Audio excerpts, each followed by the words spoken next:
அஸ்ஸலாமு அலைக்கும் வரஹ்மத்துல்லாஹி வபரகாத்துஹு. அல்ஹம்துலில்லா. இன்றைக்கான பதிவை பார்க்கக்கூடிய எல்லாருமே அதிர்ஷ்டசாலியா மட்டும்தான் இருக்க முடியும். விதி மாற்றம் இருக்கக்கூடியவங்க மட்டும்தான் இந்த பதிவை பார்க்க முடியும் அப்படின்னு நான் உறுதியா அடிச்சு சொல்வேன். ஏன்னா வெறும் 24 மணி நேரம் போதும்.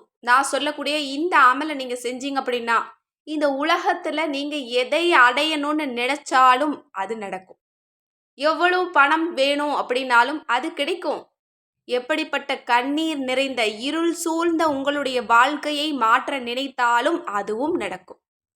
இந்த உலகத்துல எதை அடைய நினைச்சாலும் இந்த அமல் போதும். இந்த அமலினுடைய இன்னொரு சிறப்பு என்ன சொல்லணும் அப்படின்னா, மறுமையில மிகச்சிறந்த அதிர்ஷ்டசாலி நீங்க தான். ஏன்னா நன்மைகளை வாரி குவிக்கக்கூடிய ஒரு அமல். ஒரு பக்கம் இந்த உலகத்துல கேட்கறது கிடைக்குது, இன்னொரு பக்கம் மறுமையில கேட்கறது கிடைக்குது அப்படின்னா எப்பேற்பட்ட ஒரு அமலா இருக்கும்னு பாருங்க. சுபஹானல்லாஹ். சில மாதங்களா இந்த அமலை நான் தொடர்படியா செஞ்சுட்டு வரேன். அல்ஹம்துலில்லாஹ் சொல்றதுக்கு வார்த்தையே கிடையாது. அவ்வளவு ஒரு மன நிம்மதி. அவ்வளவு இந்த இந்த அமலை செய்யறதுக்கு நான் ஓடி போய் செய்யறேன். எனக்கு சலிப்பே ஏற்படல. பேரானந்தமா இருக்கு.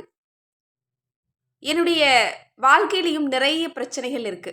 உங்களுக்கும் இருக்கும், எனக்கும் இருக்கும். உங்களுக்கும் நிறைய தேவைகள் இருக்கும், எனக்கும் நிறைய தேவைகள் இருக்கும் இல்லையா? அப்படி எல்லா விதமான கவலைகளுக்கும் இது ஒரு தீர்வா இருக்கு. என்னுடைய எல்லா தேவைகளுக்கும் இது போதுமானதாகவும் இருந்திருக்கு. அல்ஹம்துலில்லாஹ். நான் சில நாளா யோசனை பண்றேன். ஏன்னா நிறைய பிஸியான ஒரு வாழ்க்கையா இருக்கு. இந்த வாழ்க்கையில இந்த அமலை எப்படி பேலன்ஸ் பண்றது அப்படின்னு நான் யோசிக்கும் போது தான் இந்த அமலை நான் குறிச்சு வச்சுக்கிட்டு செய்ய தொடங்கினேன். வெறும் 5 நிமிஷம் போதும். நான் சொல்ற அமல் ரொம்ப பெருசு கிடையாது. வெறும் 5 நிமிஷம் தான். இன்னும் ரொம்ப ஸ்பீடா ஓதக்கூடியவங்களா இருந்தா வெறும் 3 நிமிஷமே போதுமானது. இந்த 5 நிமிஷ அமலை நான் டைம் டேபிள் மாதிரி போட ஆரம்பிச்சேன். ஏன்னா அல்லாஹ் நமக்கு கொடுத்த வாழ்க்கை சாதாரணம் கிடையாது. நம்ம கஷ்டத்துல இருந்தாலும் சரி, சந்தோஷமா வாழ்ந்தாலும் சரி, நம்ம உயிரோட இருக்கிறதே மிகப்பெரிய ஒரு அருட்கொடை தான் இல்லையா? அப்படிப்பட்ட இந்த வாழ்க்கைய புரிஞ்சுக்கணும். இன்னும் நம்மளோட வாழ்க்கையில எவ்வளவுதான் சோதனைகள் வந்தாலுமே அதை எதிர்கொள்றதுக்கு சக்தியும் பேராற்றலும் வேணும் இல்லையா? இது கண்டிப்பா எல்லாருக்குமே தேவைப்படுற ஒரு விஷயம். அடுத்தது நம்மளுடைய வாழ்றதுக்கான வாழ்க்கைக்கு தேவையான விஷயங்கள் நமக்கு கிடைக்கணும். சிலருக்கு அன்பா இருக்கலாம், சிலருக்கு பணமா இருக்கலாம், சிலருக்கு ஒரு வேலையா இருக்கலாம், சிலருக்கு குழந்தையா இருக்கலாம். இத மாதிரி சொல்லிக்கிட்டே போலாம். அப்ப தேவைகளும் நிறைவேறணும். இந்த வாழ்க்கையை நம்ம புரிஞ்சும் வாழணும். இன்னும் இந்த ஒரு அமலின் காரணமா நமக்கு மௌத்துக்கு பிறகு நமக்கு ஒரு நிம்மதியான வாழ்க்கையும் கிடைக்கணும் அப்படின்னு நான் யோசிக்கும் போது தான் ஒரு டைம் டேபிள் போட்டேன். ஐவேளை தொழுகைக்கு பிறகு கண்டிப்பா நான் இந்த அமலை செய்வேன்னு உறுதி எடுத்துக்கிட்டேன். சுபஹானல்லாஹ். ரொம்ப பெரிய ஒரு அமல் தான். இதை நீங்க சாதாரணமா நீங்க நினைக்காதீங்க. இதெல்லாம் ஒரு அமலா? இதுல என்னத்த நீங்க ஆனந்தத்தை கண்டுட்டீங்க அப்படின்னு நீங்க கேட்கலாம். நான் சொல்றேன், எழுதி வச்சுக்கோங்க. வெறும் 3 நாள் ஐவேளை தொழுகையை நீங்க தொடர்படியா கடைபிடிங்க. இந்த அமலை மட்டும் செய்யுங்க. வேற எதுவுமே வேணாம். நிறைய பெரிய பெரிய அமல்கள் செஞ்சாலும் அது எதுவுமே வேண்டாம். இதை மட்டும் நீங்க செய்யுங்க. 3வது நாள் நீங்க சொல்லுங்க. கமெண்ட்ஸ்ல கண்டிப்பா அதை தெரியப்படுத்துங்க. உங்களோட வாழ்க்கை எப்படி இருக்குன்னு பாருங்க. ஆனா இந்த அமலை நீங்க சாதாரணமா செய்யக்கூடாது. ஏன்னா உணர்ந்து செய்யணும். கண்டிப்பா இந்த அமல் ஒவ்வொருவருடைய வாழ்க்கையும் மாற்றும். ரொம்ப நம்பிக்கையோட நீங்க செய்யுங்க. எப்பேற்பட்ட விஷயத்தையும் நீங்க சமாளிக்க முடியும். அதுல நீங்க வெல்ல முடியும். இன்ஷா அல்லாஹ். வெறும் 24 மணி நேரம் நான் சவால் விடுறேன். யார் இந்த அமலை செய்கிறீங்களோ செய்யுங்க. செஞ்சுட்டு உங்களோட வாழ்க்கையில ஒரு துளி மாறலை. நான் தினமும் இந்த கஷ்டத்தை பார்த்துட்டு இருக்கேன். எனக்கு இந்த தேவை இருந்துக்கிட்டு தான் இருக்கு.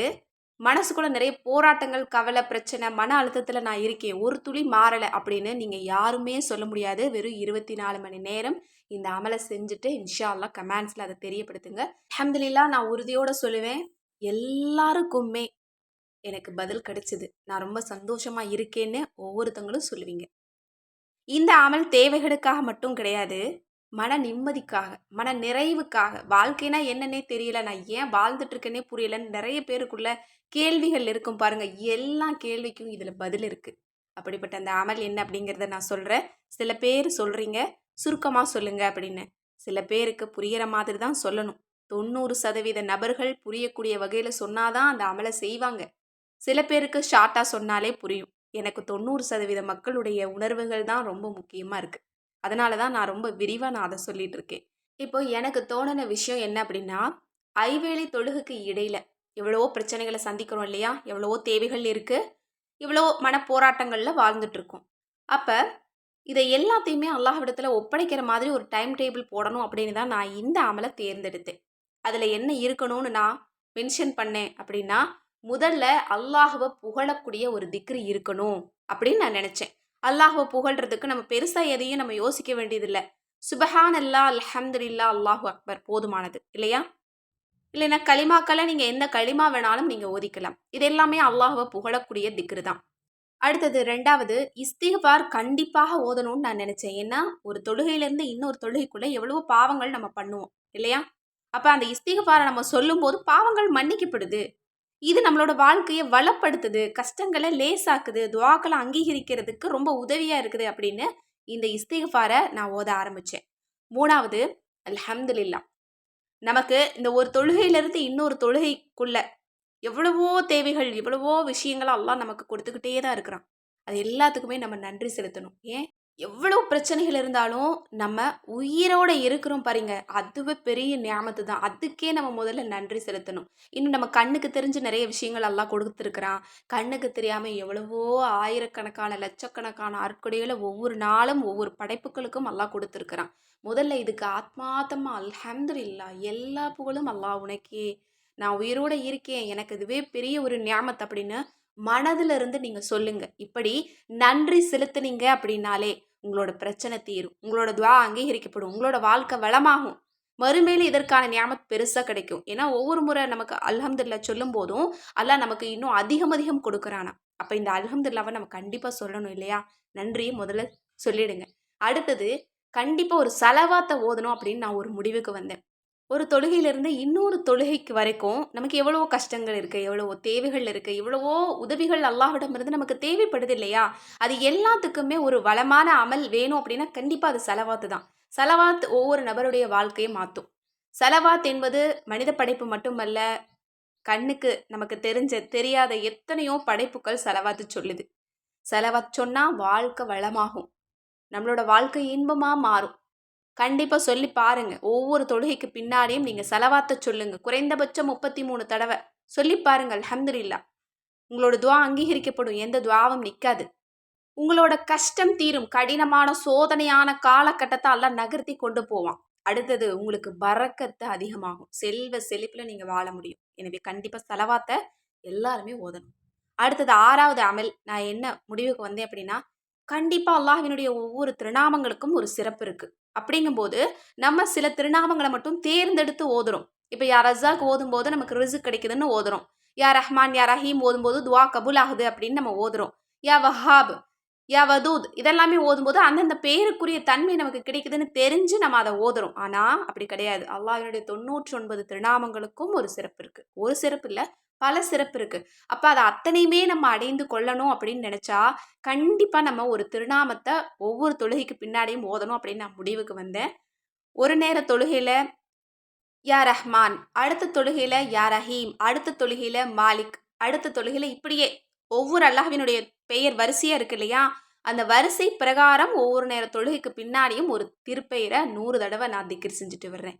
இந்த திருப்பெயரும் உங்களுடைய வாழ்க்கைய வளமா மாத்தக்கூடியது தான். ஏன்னா அல்லாஹ்வினுடைய அந்த பெயருக்குரிய தன்மை நமக்கு ஒவ்வொரு நேர தொழுகைக்கு பின்னாடியும் கிடைக்கும். இது ஒரு பெரிய அருட்கொடை. நம்மள நிறைய பேர் இதை வந்து தொடர்படியா கடைபிடிக்கிறது இல்ல. சில பெயர்களை மட்டும் நம்ம ஓதிட்டு விட்டுறோம். எல்லா பேருக்கும் நிறைய சிறப்பு இருக்கு. அதை எல்லாத்தையுமே நம்ம அடையணும்னு நினைச்சா கண்டிப்பா இப்படி நீங்க பயன்படுத்துங்க. ஒரு பெயர் தான் 100 தடவ ஓதுங்க. அல்ஹம்துலில்லாஹ். அந்த நேரம், அந்த தொழுகைக்கு பிறகு அந்த பெயருக்குரிய தன்மை உங்களுக்கு கிடைச்சிரும். அடுத்த நேர தொழுகையில இன்னொரு பெயர், அதற்குரிய சிறப்பு கிடைக்கும். இப்படியே ஐவேளை தொழுகையில 5 பெயருக்குரிய சிறப்ப நம்மால அடைந்து கொள்ள முடியுது. இது எவ்வளோ பெரிய அற்கொடை பாருங்க. இதுவும் உங்களுடைய துஆக்கள கபூலாக்கும். உங்களோட வாழ்க்கைய வளமாக்கும். உங்களுக்கு வாழ்வாதாரத்த பரக்கத்தா மாத்தும். இன்னும் உங்களோட கஷ்டங்கள லேசாக்கும். அடுத்தது நான் இன்னொரு விஷயத்த யோசனை பண்ணேன். அதாவது நம்ம காலை பொழுதுல நம்ம நிறைய சூறாக்கள் ஓதுறோம். மக்ரிபுக்கு பின்ன நிறைய சூறா ஓதுறோம். இஷாவுக்கு பின்னாடியும் ஓதுறோம். ஆனா, ஒவ்வொரு நேர தொழுகைக்கு பின்னாடியும் அல்லாஹ்வினுடைய அருட்கொடையான திருக்குரான நம்ம கண்டிப்பா ஓதணும் அப்படின்னு நான் ஒரு முடிவுக்கு வந்தேன். ஏன்னா, நமக்கு இருக்கக்கூடிய இந்த அவசரமான காலகட்டத்தில நேரம் என்பது கிடைக்கிறது கிடையாது. அது எனக்கும் கிடைக்கிறது இல்ல. அதனால நான் ஒரு முடிவுக்கு வரும்போது சின்ன சூறாக்கள ஓதுனாலும், குர்ஆனுடைய வசனங்கள நம்ம ஓதன அந்த நன்மைய அல்லாஹ் நமக்கு குடுக்க தான் போறான். ஏன் சின்ன சூறாவுல நிறைய சிறப்புகள் இருக்கு. அப்ப நான் ஒரு முடிவுக்கு வந்தேன். ஒவ்வொரு நேர தொழுகைக்கு பின்னாடியும் ஒரு சின்ன சூறாவ நான் கண்டிப்பா 5 தடவ ஓதுவேன். அல்லது 10 தடவ ஓதுவேன்னு அதையும் நான் செய்ய ஆரம்பிச்சேன். அல்ஹம்துலில்லாஹ். இது ரொம்ப இனிமையா இருக்கு. ஃபஜ்ருக்கு கண்டிப்பா சூரா ஃபாத்திஹாவ 5 முறை ஓதுவேன். லுஹருக்கு சூரா இஹ்லாஸ் 10 முறை. அடுத்த நேர தொழுகையில நஸ்ர் 10 முறை. அடுத்த நேர தொழுகையில சூரா கௌசர் 10 முறை. அடுத்த தொழுகையில சூரா ஃபீல் ஓதுவேன். அடுத்த தொழுகை இஷாவுல கட்டாயம் சூரா கத்ர நான் 7 தடவ ஓதிடுவேன். இந்த ஒவ்வொரு சூறாவ இந்த எண்ணிக்கையில ஓதுறதுக்கு நமக்கு நிறைய அருட்கொடை கிடைக்குது. அதோட ஒவ்வொரு நேர தொழுகைக்கு பின்னாடியும் குர்ஆன் ஓதக்கூடிய அந்த பெரிய பாக்கியத்த நம்ம எல்லாருமே அடையணும் இன்ஷா அல்லாஹ். இத கம்பல்சரி நீங்க ட்ரை பண்ணுங்க. பெரிய சூறாக்கள ஓதும்போது அது சில நேரங்கள்ல நமக்கு அது சலிப்பு ஏற்படும். சில நேரங்கள்ல அத விட்டுருவோம். கண்டிப்பா தொடர்படியா அத கடைப்பிடிக்க முடியாது. ஆனா, கண்டிப்பா இந்த மாதிரி நீங்க சின்ன சின்ன சூறாவ ஓதும்போது, உங்களுக்கு அதற்கான பலனும் கிடைக்கும். அதனுடைய பரக்கத்தும் கிடைக்கும். இன்னும் குர்ஆனே உங்களுக்கு மிகப்பெரிய ஒரு ஷஃபாஅத்த அல்லாஹ்விடமிருந்து பெற்றுத்தரும். உங்களோட வாழ்க்கை ரொம்ப ரொம்ப சிறப்பா இருக்கும். அதுவும் இந்த மாரி சின்ன சின்ன சூறாக்களுக்கு ஏராளமான பலன் உண்டு. நம்ம எல்லாருமே விரும்பக்கூடிய பலன் இந்த சூறாக்கள்ல தான் இருக்கு. அதனால கண்டிப்பா இதையும் நீங்க ஓதுங்க. அடுத்தது 8வது. இதுதான் ரொம்ப ரொம்ப முக்கியம். நம்மளுடைய துஆவ அல்லாஹ்விடத்துல கொண்டு செல்றது. கண்டிப்பா அல்லாஹ்விடத்துல முறையிடுறது. எனக்கு இந்த ஒரு விஷயம் வேணும். எனக்கு இந்த பிரச்சனையிலேருந்து நான் வெளில வரணும். என்னுடைய வாழ்க்கை எனக்கு புரிய வை யா அல்லாஹ். எனக்கு மறுமையில இதெல்லாம் கிடைக்கணும். மௌத்துக்கு பிறகு நான் நிம்மதியா இருக்கணும். இந்த மாதிரி மிக முக்கியமான விஷயங்கள் இருக்கு பாருங்க. அத எல்லாத்தையுமே நீங்க குறிச்சு வச்சுக்கோங்க. இப்ப மிக முக்கியமான துஆக்கள் ஒரு 10 விஷயம் இருக்குன்னா, அந்த 10யுமே நீங்க எழுதுங்க. ஐவேளை தொழுகைக்கு பின்னாடியும் அந்த 10 விஷயத்த கேளுங்க. அது எப்படி இருக்கணும்னா, கண்டிப்பாக 50% துஆக்கள் இந்த உலகத்துக்காக இருக்கணும். 50% நீங்க மறுமை, கபருடைய வாழ்க்கைக்காக நீங்க கேட்கணும். கண்டிப்பா இத நீங்க ஃபாலோ பண்ணணும். ஏன்னா, நம்மள நெறைய பேர் பண்ற தப்பு என்ன அப்படின்னா, இந்த உலகத்துக்காகவே நெறைய துஆ. கபருக்காக இல்ல, மறுமைக்காக இல்ல. ஆனா, இதையும் நம்ம கண்டிப்பா செய்யணும் இன்ஷா அல்லாஹ். அதனால நீங்க ஒரு 10 துஆ இருக்குன்னா, 5 துஆ இந்த உலகத்துக்காக கேளுங்க. மிச்சம் 5 துஆ கபருடைய வாழ்க்கை, மௌத்துக்கு பிறகு இருக்கக்கூடிய வாழ்க்கைக்காக நீங்க கேளுங்க. இன்னும் மறுமைக்காக நீங்க கேளுங்க இன்ஷா அல்லாஹ். உங்களோட வாழ்க்கைய அல்லாஹ் தஆலா ரொம்ப ரொம்ப சிறப்பாக்கி வச்சிருப்பான். இந்த உலகத்துல மட்டும் கிடையாதுங்க. மறுமையிலும் அல்லாஹ் உங்களோட வாழ்க்கைய ரொம்ப சிறப்பாக்குவான். இது எனக்கு ரொம்ப ஒரு மன நிறைவ குடுத்திருக்கு. அல்ஹம்துலில்லாஹ். என்னுடைய அவசரமான ரொம்ப பிஸியான இந்த வாழ்க்கையிலயும் கூட, நான் இந்த அமல்கள செய்யும்போது எனக்கு ரொம்ப பெரிய சந்தோஷமா இருக்கு. இத தாண்டி நான் நெறைய அமல்கள் நான் செய்றேன். ஆனா, கம்பல்சரி இந்த அமல் இல்லாம அந்த தொழுகைய விட்டு நான் எந்திரிக்கிறது கிடையாது. இது ரொம்ப எளிமையான ஒரு அமல் தான். எல்லாருமே செய்யலாம். கண்டிப்பா நீங்களும் செய்யலாம். முயற்சி பண்ணுங்க. இதுவே போதும். இத விட பெரிய அமல் நீங்க செய்யணும்னு இல்ல. எனவே இந்த பதிவ பார்க்கக்கூடிய எல்லாருமே தொடர்ந்து 3 நாள் இந்த அமல முடிச்சுட்டு, கட்டாயம் நீங்க அத கமெண்ட்ஸ்ல நீங்க தெரியப்படுத்தணும். உங்களோட வாழ்க்கையில நீங்க உணர்ந்து இந்த அமல செஞ்சீங்களா? அதற்கான பலன் எப்படி கிடைச்சது? அப்படிங்கிறத கண்டிப்பா தெரியப்படுத்துங்க இன்ஷா அல்லாஹ். அது கட்டாயம் மத்தவங்களுக்கு ஒரு உதவியா இருக்கும். மேலும் இந்த பதிவு உங்களுக்கு யூஸ்ஃபுல்லா இருந்துச்சா? இல்லையா? அப்படிங்கிறதையும் நீங்க கமெண்ட்ஸ்ல தெரியப்படுத்துங்க இன்ஷா அல்லாஹ். வீடியோ கொஞ்சம் லென்த்தியா போச்சு. ஆனா எல்லாருக்குமே கண்டிப்பா அது யூஸ்ஃபுல்லான வார்த்தைகள தான் நான் சொல்லியிருக்கேன்னு நான் நெனைக்கிறேன். இன்ஷா அல்லாஹ் எல்லாருக்காகவும் துஆ செய்யுங்க. அந்த துஆவுல என்னையும் சேர்த்துக்கோங்க. மேலும் இது போல சிறந்த அமல்களுடைய வஜீஃபாக்கள் வேணும்னு நெனைச்சீங்கன்னா, நம்மளோட அற்புத வஜீஃபா கிதாப இப்பவே நீங்க ஸ்க்ரீன்ல தெரியிற நம்பருக்கு நீங்க வாட்ஸ்அப் மூலம் புக் பண்ணிக்கோங்க. அது மட்டும் இல்ல அழகுக்காகவும், ஆரோக்கியத்துக்காகவும் நம்ம நெறைய நம்ம கொண்டு வந்திருக்கோம். உங்களுக்கு எந்த பொருள் வேணும்னாலும் ஸ்க்ரீன்ல தெரியிற நம்பருக்கு இப்பவே வாட்ஸ்அப் மூலம் புக் பண்ணிக்கோங்க. அஸ்ஸலாமு அலைக்கும் வரஹ்மத்துல்லாஹி வபரகாத்துஹு.